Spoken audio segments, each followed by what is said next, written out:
I've had a protein flapjack, so I'm in a bit of... Is that bad news? Oh, no. You're not meant to eat before it. I didn't have breakfast, though. There we go. I think it's all set up. Okay. Ready to go. Hello and welcome back to Tom and Suzy's Packed Lunch. Almost forgot the podcast title then. Yeah. With hosts... You've been on holiday. You've zoned out. Yeah, that's right. Let's carry on with the intro. Host, comedian Tom Glover and...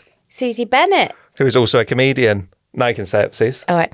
You've been on holiday, Tom. You look really brown. Oh, I have been on holiday, yes. Refreshed. Yes, I've been to, well, I was going to say the English Riviera. That's actually where we record this, isn't it? What have they done to get that title? Can you just call yourself that? Well, it is a bit like that, though, isn't it? The Torquay front is a bit like... They got a couple of palm trees. Yeah, I've got that. Can you see this happening?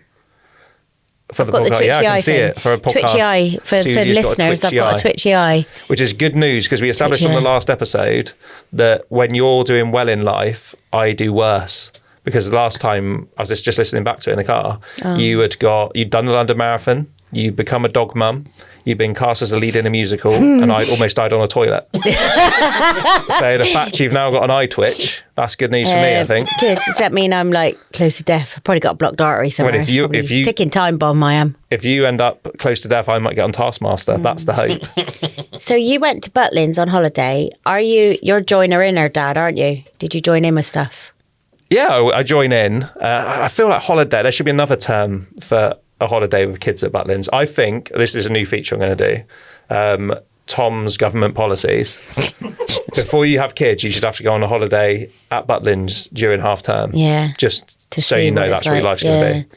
It is I understand that that's the time you're free, but when I worked at Madame Tussauds half term and Easter holidays was the worst time, and I tell people do not come in the holidays. Yeah, horrible. So I can't imagine. I'm sorry. And you pay like 4 times as much for it. I had a lovely half term because I didn't know it was half term because I ain't got no kids.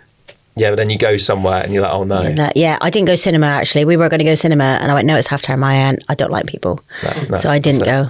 But the Lido, I went to the Lido. That's Tinside Lido. That's my holiday. Yes, and there were children there, but it was fine because they kept behind their little rope. Roped off area. Behind a rope, did they, the children? Yeah, keep them behind a rope.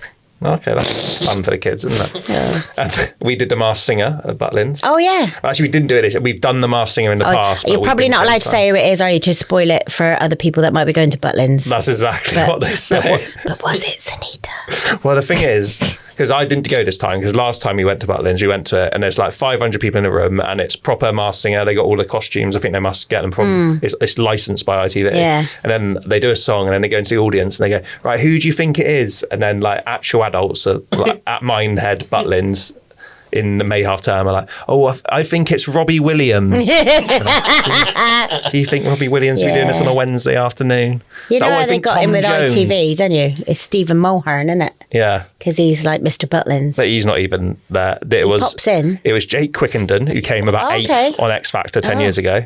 And one of the guys who does the postcode lottery advert.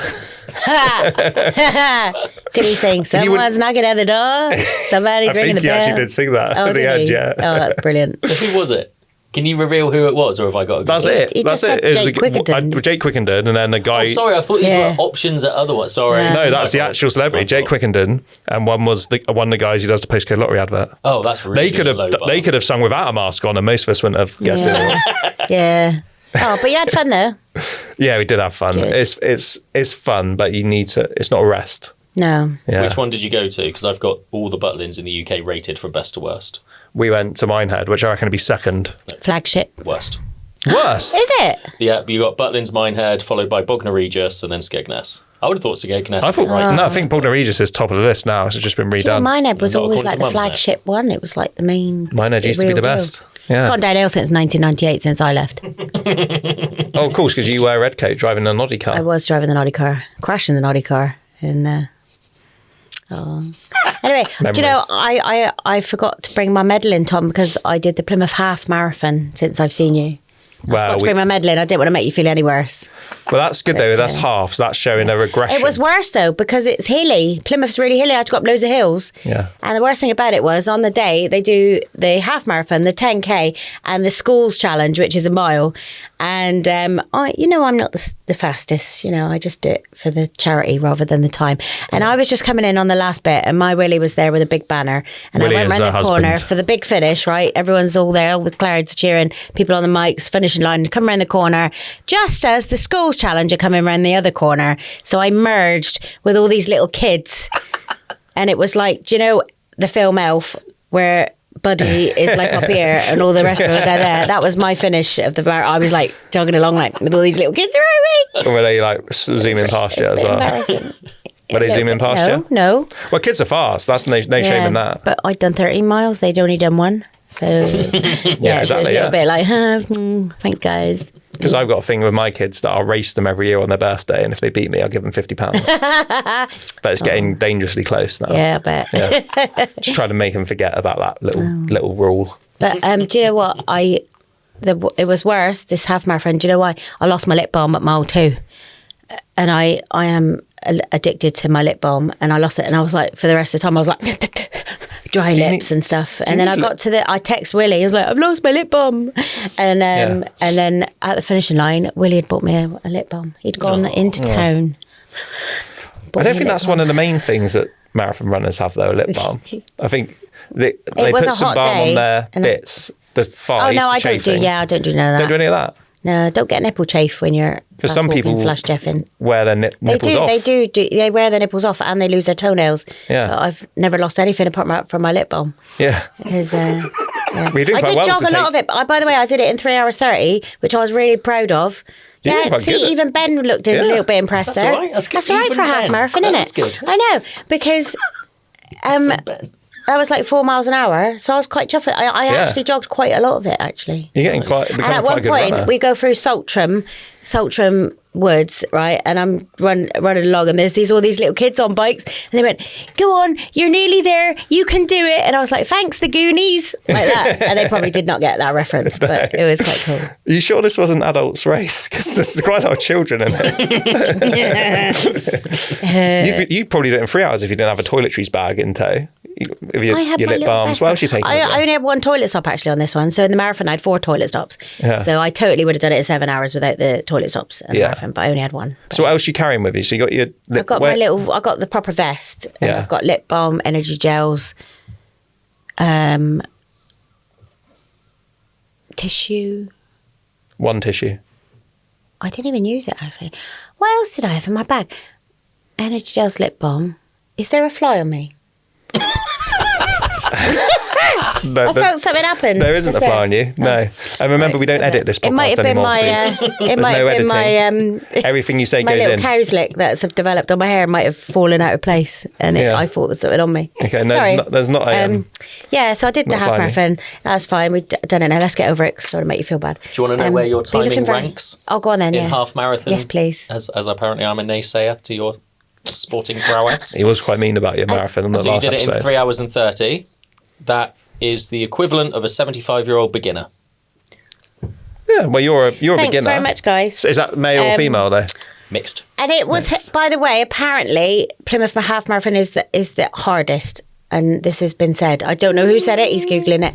But you have children in the race, did they say hardest. Yeah, but they didn't do what I did. They just went around the block. Yeah, and they're on their bikes as well. Yeah. Hey, you guys. It's widely considered a tough, undulating course. Thank you very much. Rather than a fast or flat one. There you go. But producer Ben is like our human AI in the corner, isn't he? He doesn't have his own opinions. He just says stuff and he just regurgitates AI to us. Can I tell you something else has happened since I saw you? Yeah. I had a little day out with your mum. You did have a day out with my mum. Yeah. So Jean, as promised, I snuck her on the... Well, I didn't sneak her. She had a headset in the end. Oh, she got a headset in the end? Yeah, because there was 2 no-shows. So Jean came on the Barrel Cook Comedy Tour and she gave me a little gift. Yes, she did. At the end, she gave me some really posh Waitrose shortbread, which was lush. And I did lose half of them because it was quite thin. and I dunked it, and that was a big mistake. So I lost half of one in a cup of tea. But they're not here for me to show you because they're gone in my belly. But she obviously listens to the podcast and got me this Colombo mug. Just one more thing. That's amazing. That's good present. I was really tough. Thank you, Jean. Jean has never once, as far as I'm aware, listened or watched this podcast, but she it's my mother-in-law who's a patron. My mum has no interest in this. But why did she know about this then? Because she messaged me and said, "Oh, what can I get Suzy as a present?" Thinking I'd say, "Oh, like chocolates or flowers." And I said, "Well, she likes Colombo and Jason Donovan." So it's quite niche. You're lucky you didn't get another Colombo cookbook. Yeah, that's true. I was going to say she would have got a refund. She could have had her money back after. That would have been. But I don't think there's any left available now. I bought the one they had, didn't I? And then they refused to have it back when I asked for a refund. So I still got my Colombo cookbook. I might have donated it to charity now. Yeah. Yeah. I was going to cook for you. We were going to do a special episode where I cooked from the Colombo cookbook for you. We can still do that. Yeah. I've made lemon drizzle as well. My friend said I've become a trad wife because 49 and a half years old and I made my first cake. Well done. I made a banana bread and it went surprisingly well. So then I did a lemon drizzle and since then I've made like 3 lemon drizzles.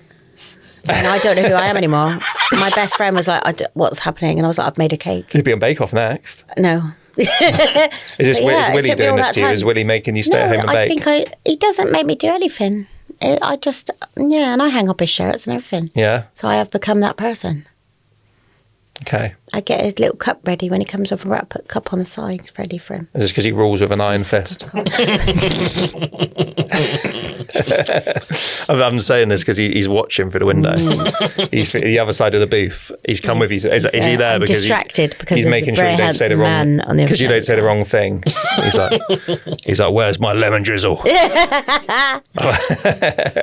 you've made 3 lemon drizzles in how many days? Well, in a couple of weeks, I did 2 weeks. batches. But 3 lemon drizzles in 2 weeks. I know, I'm really impressed with myself. I can't believe it. Yeah. I'm a doggy mum and I've made 3 lemon drizzles. And I do marathons now. Who am I? I don't know who I am anymore. Last year when we first started this podcast, if I'd have said to you, you're going to run a marathon, run London Marathon and the Plymouth Half Marathon, or learn to drive, which would you have said was more likely? Yeah, exactly. Not well. Which one? Oh, that's not a rhetorical question. I probably would have said the marathon, to be honest, because I hate learning to drive. So you can learn this time next year. You can be whizzing around all over the country. No, I don't want to. You could be doing gigs up in Newcastle. No thanks. Liverpool, Norfolk, the big 3. Oh, I do. Yeah, the big 3. Yeah. Well, I do go up to Norfolk because my in-laws are up there. So that's not off the table. Okay. Well, it's just a suggestion. But I'm just saying, once you're in the car, what car would you like? What car would you drive, do you think? I like my mum. She's got a little Fiat 5cc. I can see you in a little Fiat. One, yeah. What colour would I have? I think a cream. Cream. Is that a possible option? We both just went, ooh. Cream. That's interesting. Not white. I thought you were going to say pink with eyelashes on the front. No, I don't want to stereotype people. Powered by fairy dust. Oh, not one of those. Yeah, one of those. What would your ideal car be? My ideal car? Like your dream car. Money's no object, everything covered. What's your dream car? Oh, probably a Skoda Octavia. I have no interest. Are Skodas good now? Because remember in the 80s there was a whole thing about Skodas, wasn't it? There was. They were the joke car, but they're now it's like they're just a Volkswagen with a different badge. That's what people say. But I've got no interest in cars really, as long as it gets me to the place. From A to B. Same with clothes. I've been told off since the last episode by my wife for how I dress. Oh. And this has been instructed. Cash, but it's summer. But those are more dress shorts. That's what I've been told to wear. You've actually dressed smart cash. Because in the last episode I wore a football shirt and basketball shorts. Yeah, there was almost a situation in the last one because I watched it and I was like, oh. But then it wasn't as bad as me because I had leggings on and I did an impression of my dog splaying out. Yeah. And it was not nice. Hope nobody screenshots that. Well, that's what you get if you watch on YouTube. You get to see all this, don't you? Yeah. Yeah, you get to see the outfits in all their glory. I've gone Madonna Papa Don't Preach era today. This is the Who's That Girl t-shirt because I was like, I've got a few Madonna t-shirts and I wanted to buy a retro Madonna t-shirt and I looked on Vinted, 150 quid, 200 quid for the original ones. So I got this off Shein for a tenner. Yeah. Nice. But you can see it's a bit cheap there, isn't it? It's a bit like stuck on. That's because a child's made it. But thank you for your service. If one of my kids did that, I'd say, that was very good. I'll put it on the fridge. It's got tour dates on the back. And I actually went to see Madonna in 1987. Yeah. And recently I've been at my mum's house clearing out all my old stuff that was under my old bed. And I found my ticket from Madonna Who's That Girl tour, 1987. Guess how much it was to see Madonna at Wembley in 1987? I'd say... Tuppence. Do a serious guess, producer Ben. Serious? Don't use AR. 97. Who's That Girl? I don't know. £10. Wembley Stadium. I'd say £17.50. £16. And my mum, because she's cleverer than me about tech, she did that Google Lens thing to see how much it's worth. Yeah. And people are selling them for like 50 quid. What, just for the used ticket? Yeah, used tickets. Wow. Yeah. I don't want to sell it though. No, you get a child from Sheen to make one for you. Yeah. Yeah. It's like when people kept their Michael Jackson tickets, wasn't it? Do you remember? I did that. I had Michael Jackson tickets and I kept them. Sorry about that. Not worth anything, are they? Sorry for your loss. Probably not, no. No, they're not, because everyone kept them. Have you seen the Michael Jackson film? I've not seen it, no. But I've seen a lot of like clips of it. Yeah. Yeah, have you seen it? No. Because you used to have your Cine World pass, didn't you? I ain't got that anymore. I haven't been to cinema for a while because obviously children have been there in half term. Yeah. So I ain't going near no cinema. I get like unnecessarily angry. I was talking about this the other day about people eating snacks in the cinema. Pistachios. No. There was someone in the cinema genuinely shelling and eating pistachios. I was absolutely unacceptable. livid. It's unacceptable. Stephen Lenny says, yeah. Unacceptable. Unacceptable. I got that reference. But I'm not a mum. A lot of the cinema snacks are inappropriate. Like nachos. Why is nachos with sauce on supposed to be eaten in a cinema? Can think of anything worse? Because now you've got the new cinemas, the posh ones, where they bring a meal to your table. I'm not having that. I don't like it. I've not heard of this. What do you mean I don't like it. The posh one, they bring a hot meal. They bring it to you while you're sitting out. I'm not. I know. Really? What sort of meals are we talking? I don't want to say the name of the. But don't say name of cinema. Say the name of the meal. What we eating? Well, like chicken and chips and burgers and stuff like that. Is it really? In the dark, eating it in the dark. Well, yeah, they bring it, and I said to someone because I haven't been yet, and I said, "Oh, what's it like?" And they said, "Oh, no, it's like before the film and that." And I'm like, "Yeah, but." Sit and have a whole meal and then it'd be smelling and a bit. It's because cinemas are dying, so they're sort of backtracking on their rules a bit now, aren't they? They're like, we need to keep you in there. It's like as much as I love eating, when I go to see a film, I want to go and see the film and like be completely in that, absorbed into it. And I will take snacks, and I will have a cup of tea or coffee, but a full-on meal is just not happening.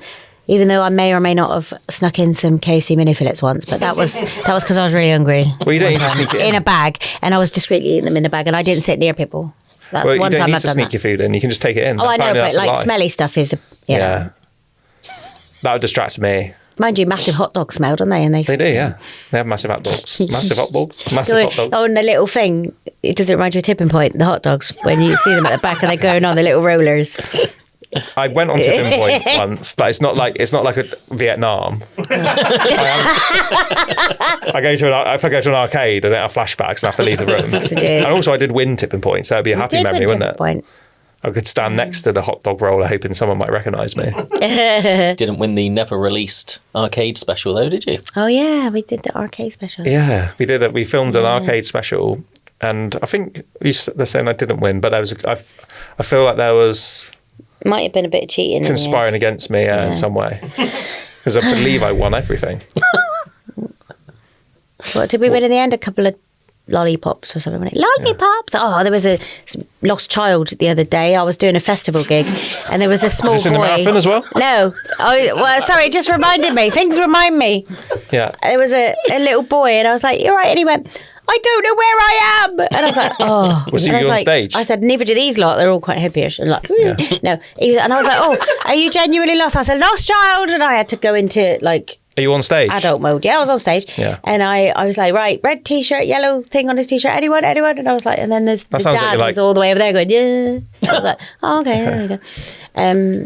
That sounds like you're offering him. And then I was like, lollipops. One child, red top, yellow writing. Anyone interested? And this might be controversial, but there was a chanting group on before us, and they were all sitting cross-legged, and they had like sort of turban-y type hats on, and they were doing a chant thing. Remember, none of this is edited. Okay, and reciting and stuff. But the thing was, as part of the stage setup, it was in the garden. There was a big bush in the front of the stage. You couldn't see them. You could just see the tip of their heads. And they were doing this chanting and all this stuff. And you could not see them from the audience. You could just see the tips of their little hats. So there's a bush in front of the stage? Yeah, there was a big bush. I don't think this is their fault. I could probably show you a picture because we took some pictures.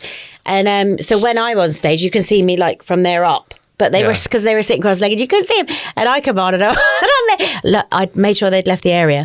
And I said, we're going to have some comedy there. Or you could have some more chanting. And I said, that was nice, wasn't it? Couldn't see them though. You could just see the top of their hats. And then everyone laughed. And then I said, it was like whack-a-mole when you go like that.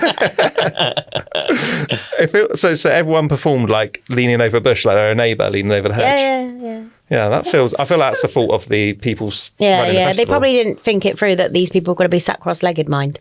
Yeah. In the lotus position. I've been going yoga. I've been doing yoga. See, I don't think I could have gone on after a group of people chanting. I know, it and was. Suggest whack-a-mole on their heads. Yeah. You get away with it because I think it's because you're lovable in your accent. I didn't mean to say that. It's the Hagrid thing, isn't it? Yeah. You missed that a bit. Yeah, but with your dear, track Mr. record Harry. of attacking audience members, they would think it was a genuine threat from Another thing that happened in the last episode is that I was disgraced for chucking an audience member out. Beaten up. Well, you can become one of them viral comedians now, like...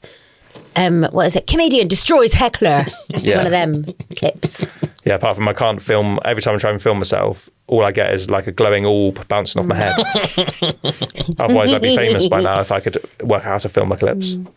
Did I tell you about when I did the Comedy Store a couple of months ago? And I was like, oh, great, I'll get a clip from the Comedy Store to send out. And I walked onto the stage and fell over. Did I show you the clip? I've got the clip. I walk up and I fell over my trouser suit, my what's it called again? Jumpsuit. Yeah. And I just fell to my knees in front of Shappy Corsandi. She just introduced me on and she had to help me up. I was like, I'm all right. Oh no, is that online? Oh, it's not online, but I've got it. Okay, I think we should tag this on the end of this episode. Can we put it on? Oh, I will put it on. I'm not ashamed. It's fine. I recovered easily. Well, that's the sort of clip that goes viral. It just made me more relatable. Yeah. I think it would fit with your persona. Yeah, shambolic thing. You went then? I did go. Just because you had a protein bar before the episode. I did. It was nice. Protein bar. So what else you been up to? So you went on a tour with my nan. Been smoothing the dogs.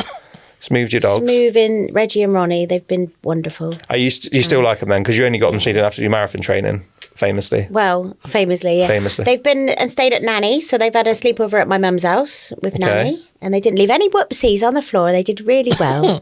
They were good boys. Yeah. But now I speak like this all the time. Good boys, you want to go for whoopsies? You're good boys. Yes, I love you. I do that all the time now. Do they go for walks? Yeah. I take them down the little woods. On a lead walking, not in a carry I take bag. them on the lead mostly and then let them off when we're in the woods. And then just let chihuahuas loose in the woods? Yeah. Lucky to find them again. Fine. No, they don't. They don't run away. They love me. They always come back to me. I think it's more something finding them that's right. Isn't it? I'm the snack lady. A badger could have one of those.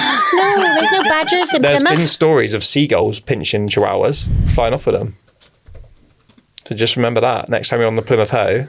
Imagine that scene. I wouldn't let them off the lead on the hoe. A seagull going off into the distance with one of your chihuahuas in the mouth. Don't say that. That's really upset me now. Oh, that was it. I know. It's quite a funny story. I know you're going to say it because I've seen it. Producer Ben has Googled. It was just down the road. Just down the road from where we record. It was in Paynton. It's really sad. Yeah. July 2019, a 4-year-old miniature chihuahua named Gizmo was snatched from his own garden. It's really upsetting. You got two though, haven't you? I've got two. You got two. A little bit. So you could have one in each hand. Gizmo. Imagine that, one in each hand getting swooped away by the seagulls. If you could only save one. If the seagulls swoop down, then you can only save one. I'd sacrifice myself. But you can't. You've let your chihuahuas off on the hoe, and then you've got to go and save one. What they call Ronnie and Reggie. Who you run into? Ram. Mummy.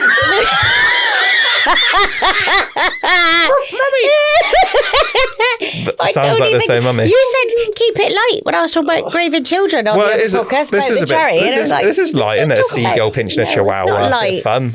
Don't be mean. Bit fun. That's like saying, well, if they come and pinch one of your kids, which one would you pick? Sophie's choice. Yeah, but a seagull wouldn't be able to lift one of my kids. Your favourite? I mean, if a seagull could lift one of my kids, then I would That's definitely going to make the news, isn't it? Yeah, it would make the news. That'd be a hell of a strong seagull. If a child, you need a flock of them. Oh, Tom. So, anyway, so you're not savouring it. Just leave them both. I'm not even entertaining this scenario because it's upset me now. It's a potential. It's something you've got to be aware of. Yeah. So if it is... I'm going to start putting weights on them now. I'm going to take them for a walk with weighted. Okay, so weighted, you know those wrist things and the leg thing, weighted things so that no one can... I'm going to give you another scenario. Go on then. So, you got a garden? Yes. Yes, in the garden. Ronnie and Reggie are there. They've got a little snack in the garden. And Willie is sunbathing nude. Okay. So the seagull can either get one of the chihuahuas or they can savage Willie's 99 with a flake. They'll cause irreparable damage, but he will survive. I mean, there's toys for that, isn't there? Okay. No. Yeah. Oh, why are you giving me horrible scenarios? I don't know. It's just a new feature, isn't it? New feature. All right. Feature.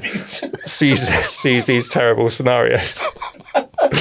We could go back to my other feature, which is Tom's government policy. Yeah, let's go into your government policies. Okay, so another one of my government policies is that this is real. If I was elected, I would do this. Daylight savings time, we have to move the clocks forward an hour. Mm-hmm. I did a video about this. They always do it at like 1 a.m. on a Sunday. Mm-hmm. I think they should do it like, we should change it each year. So it could be like Wednesday afternoon. So it'd be like 4 o'clock on a Wednesday, bang, move it to 5 o'clock. Everyone finishes work an hour early. Yeah.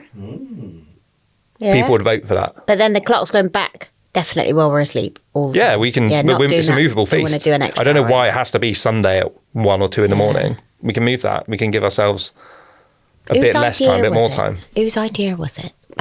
No one seems to know. Farmers. Producer Ben. Yeah, the farmers do get blamed for it a lot. The farmers won Britain's Got Talent, didn't they? The farmers. Jeremy Clarkson's Farmers, wasn't it? Yeah. Mm-hmm. The Hawkstone Choir. Yeah. Very good. They had my vote. Because he's a bit of a Tory. I did. I literally only saw the semi-final, but I was rooting for them. I haven't seen any of it. Britain's Got Talent is a big deal in our house. Big deal. It's a big family programme, isn't it? Yeah. I was talking the other day about it because I said it's hard to put the different types of entertainment up against each other. It's a shame there's not this particular, putting kids up against kids and all that stuff. But also when Vigo Ven won it, I said that is exactly what Britain needed at that moment, like lockdown and all that horrible stuff. Yeah. We needed silliness. We needed a man to just come on and flail around with a high vis. And I think it captured the mood of the nation. And I loved that because, there's all these little sob stories and all this like, Well, I've got another scenario for you. What? Go on. So, do you want to win Britain's Got Talent? So we can fast forward next year. I'd like the money. We can fast forward next year. You've won Britain's Got Talent. You got the money. You're famous. You're doing Royal Variety. You're going to go on tour. Nation's sweetheart. Yeah, happy with that so far? But to get on to Britain's Got Talent, what do you need? To get far in Britain's Got Talent, what do you need? A sob story. I've got 2 dead dads. Not enough. All right. That's been done before. 2 dead dads. Been done before. And a twitchy eye. They're not interested in that. What's happened in your scenario is both your chihuahuas. My husband's really got pecked off by a seagull. Both your chihuahuas and your husband's pecker have been taken by a seagull. Just bit clean off and taken into the sky. Yeah. And then dropped somewhere in the middle of Torquay. Somewhere. But they put it on ice. Sitting there eating your ice cream and then a penis lands on one of the hot dog things.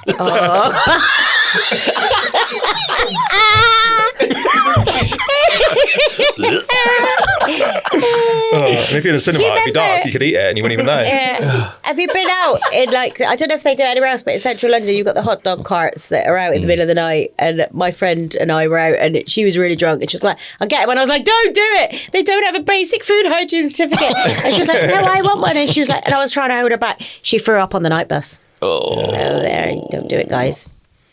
Do you guys research food hygiene ratings before you eat somewhere? No. I was going to say this. I think this is a man-woman thing because my wife is very hot on that kind of thing, whereas I'm Oh, well, as we've discussed before, I'm there for quantity.